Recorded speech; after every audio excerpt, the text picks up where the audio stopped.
नमस्कार मंडळी. आज आपण मस्त असे स्वीट मार्ट सारखी काजू कतली घरीच बनवणार आहोत, फक्त आणि फक्त 2 साहित्यांमध्ये.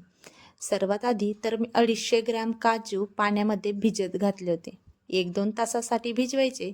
ओव्हरनाईट वगैरे भिजवायची काही गरज नाही. आणि काजू आपले छान भिजलेले आहेत. आता मिक्सर जारमध्ये टाकून याला आता पिसून घेणार आहोत. काजू पिसत असताना एक गोष्टाची काळजी घ्या. एकदमच काजूच्या फाईन पेस्ट करू नका. थोडं थोडं करून काजू पिसा, जेणेकरून याचं ऑइल वगैरे काही रिलीज होणार नाही. आता बघू शकता तुम्ही, मी या पद्धतीने काजू पिसून घेतलेले आहेत. अवघडधोबड पहिले काजू पिसले, परत याला चाळून घेतलं आणि परत आपण हा काजू पिसून घेणार आहोत. म्हणजे बंद चालू करून आपल्याला हे बॅटर या पद्धतीने पिसून घ्यायचे, म्हणजे दळून घ्यायचे मिक्सरमध्ये. अगदी बंद करायच्या, परत चालू करायचे. मी तुम्हाला व्हिडिओमध्ये दाखवतेचे. त्या पद्धतीने आपण हा काजू आता मस्त असा वाटून घेतलेला आहे. आणि थोडं थोडं जर हवं असेल तर पहिलेही तुम्ही पाणी टाकू शकता, पण मी एवढं दळल्यानंतरच थोडं पाणी टाकणार आहे. आणि पाण्याचा वापर आपल्याला जास्त काय करायचा नाही. 1-2 चमचे पाणी टाकलं की पुरेसं झालं. कारण याच्यामध्ये आपण साखर टाकणार आहोत आणि साखर पण याच वाट्यांमध्ये आपण वाटून घेणार आहोत. बघा, आता या प्रकारे आपलं काजूचे जे बॅटर आहे ते दळून झालेलं आहे. या पद्धतीने आपल्याला ही कन्सिस्टन्सी ठेवायची. आता याच्यामध्ये आपण 200 ग्रॅम साखर टाकणार आहोत. लक्षात ठेवा, 200 ग्रॅम साखर 250 ग्रॅम काजूसाठी पुरेशी आहे. 250 ग्रॅम काजूसाठी 200 ग्रॅम साखर हे एकदम परफेक्ट माप आहे. हवं तर तुम्ही 250 ग्रॅम साखर आणि 250 ग्रॅम काजूही घेऊ शकता, पण जास्त जी काजू कतली गोड होते त्यासाठी आपण 200 ग्रॅम साखर याच्यामध्ये टाकलेली आहे. आता परत साखर टाकून थोडं आपण दळून घेणार आहोत आणि थोडे करून आपल्याला पूर्ण 200 ग्रॅम साखर याच्यामध्ये घालायची. मी अख्खी साखरचा वापर केलेली नाही, म्हणजे खडा साखर जी असते ती. पहिले मी ती साखर जी होती मिक्सरमध्ये वाटून घेतली, म्हणजे ती पिठी साखर बनवून घेतली आणि त्याच्यानंतर आपण या बॅटरमध्ये साखर टाकलेली आहे. आता बघू शकता तुम्ही, साखर टाकल्याने एकदम असं ओलसर हे बॅटर बनवून आपलं तयार झालेलं आहे. आणि सहजी म्हणजे असं थिक हे बॅटर बनवून तयार आहे. आता हे बॅटर आपलं बनवून तयार झालेलं आहे. आता याला आपण आता पॅनमध्ये काढून घेऊया. जे काजू कतली आहे ती फक्त 2च साहित्यांमध्ये बनते, जर स्वीट मार्टमध्ये आपण घ्यायला गेलो तर. पण कोणी या बॅटरमध्ये मिल्क पावडरचाही वापर करतात, पण आपल्याला मिल्क पावडर वगैरे काही घालायचं गरज पडणार नाही. कारण काजू कतली जर बघायला गेलं तर फक्त काजू आणि साखर या 2च साहित्यांमध्ये काजू कतली बनवून तयार होते. हवं तर तुम्ही थोडासा म्हणजे तूप घालू शकता जर तुम्हाला वाटत असेल तर, पण मी तूप वगैरे काही घातलेलं नाही. आणि एक गोष्ट लक्षात ठेवा मंडळी, ही काजू कतली बनवत असताना आपल्याला नॉनस्टिक तव्याचा किंवा कढईचा वापर करायचा आहे. कारण स्टीलची कढई किंवा ॲल्युमिनियमची कढई जर म्हटली तर याच्यामध्ये हे करपू शकतं आणि खाली तळ्याला जाऊन लागू शकतं. म्हणून नॉनस्टिक कढई किंवा लोखंडी कढईचाही तुम्ही वापर करू शकता. बघू शकता, आपण जेव्हा हे बॅटर पॅनमध्ये टाकलं तेव्हा हे थोडं घट्टसर होतं.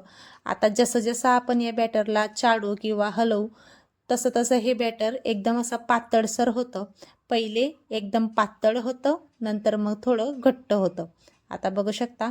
आणि लक्षात ठेवा, हे बॅटरला आपल्याला सतत असं चाळत राहायचे, नाही तर मग खाली करपू शकतं आणि काजू कतलीला आपल्याला फ्लेवर पाहिजे, म्हणजे जसा टेस्ट पाहिजे तसा येणार नाही. आता एकदम म्हणजे बऱ्यापैकी हे काजू कतलीचे जे बॅटर आहे ते असं घट्टसर झालेलं आहे आणि थोडा पॅनही सोडतंय. आणि आपला हा नॉनस्टिकचा जो तवा होता हा थोडा जुना असल्यामुळं, याची कोटिंग थोडी निघालेल्यामुळं याला थोडी काजू कतलीचे बॅटर तळ्याला लागतंय. पण बऱ्यापैकी आपलं हे बॅटर असं शिजून तयार झालेलं आहे. आणि तुम्हाला मी दाखवते काजू कतलीचे बॅटर शिजलं की नाही शिजलं हे बघायचं. हे बघा, थोडं ताटमध्ये किंवा प्लेटमध्ये या बॅटरचा एक भाग टाकायचा आणि तो थोडासा लाडूवाने किंवा असं गोळा बांधला जातोय का असं बघायचं.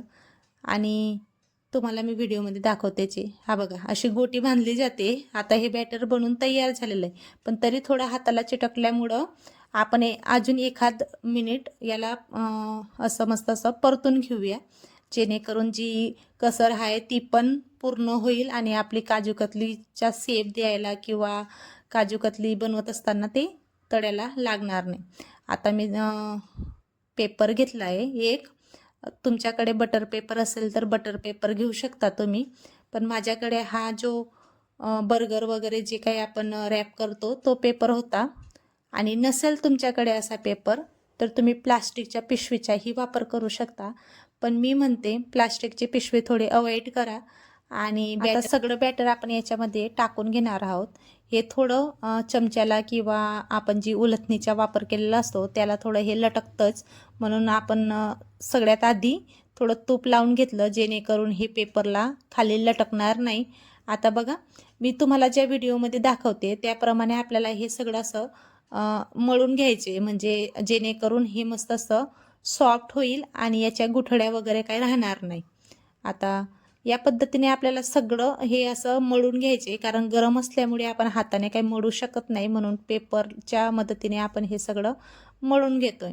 आता जर थोडं असं थोडं कोमट झाल्यानंतर तुम्ही एका पाटल्यावरती किंवा नाहीतर मग ताटावरती असं थापू शकता किंवा लाटू शकता. आता मी वरून एक पेपर ठेवते आणि पेपर ठेवल्यानंतर मी लाटण्याने ही मस्त अशी चपाती लाटून घेणार आहे. म्हणजे आपली काजू कतली जितपत बारीक असते तितपत आपण ही लाटून घेणार आहोत आता.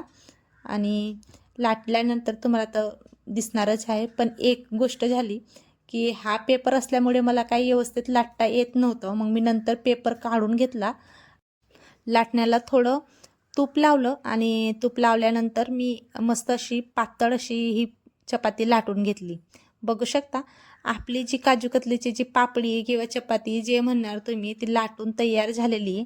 आता हिला थोडी गार होऊ द्यायची आणि गार झाल्यानंतर काजू कतलीचे जसे काप असतात त्या प्रकारे आपण हिला कट करून घेणार आहोत.